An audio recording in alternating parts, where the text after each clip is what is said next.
Hi guys, and welcome back. The owner of this Craftsman tractor asked me what happened. I don't understand it. I change the oil on my tractor.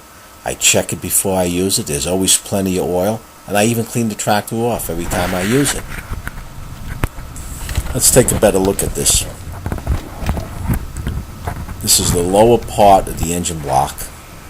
Let's see, it's right back here. There's a clear shot. This engine blew, and here's where it's split.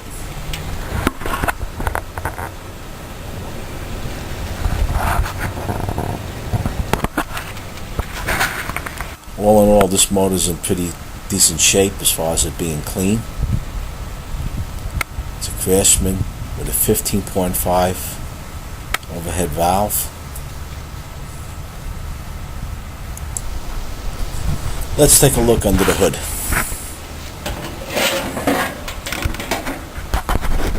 I don't expect to find much oil in here. There should be some. There it is. The oil is clean, but it has a gassy smell to it. There's the problem. I'm going to take you over to this other Craftsman tractor that I'm working on and show you a way on how to prevent this. I picked this Craftsman tractor up a couple of weeks ago, and another thing you want to watch for, this sat for less than a week and the mice built a nest in here. You want to make sure that your fins are clean. But to the problem on hand, this one, the oil level's a little low and it's just a little dirtier than the previous tractor. Now, we always check our oil before we use our equipment, but you want to make sure, besides it not having not enough oil in it, that the reading isn't higher than it should be. When that reading is higher than it should be, it means that you have gas going into your crankcase. Now, sometimes it might not even read high because it might be burning oil and it's burning it down. What we have here is a carburetor anti-backfire solenoid. When you shut the engine down, it stops the flow of gas from going into the main jet in this carburetor. When you start the engine, or the engine's running, a current goes to this solenoid. It magnifies it, pulling the plunger that's in there down, allowing the gas to go through. Now, the problem with that green tractor with the blown engine was that not only did the solenoid fail, but the carburetor needle and seat was also leaking. So this happened all at the same time. And with the fuel tank located higher than the carburetor, this gas will just keep flowing. You can end up with a puddle of gas either in your garage or your shed, wherever you happen to keep to your tractor.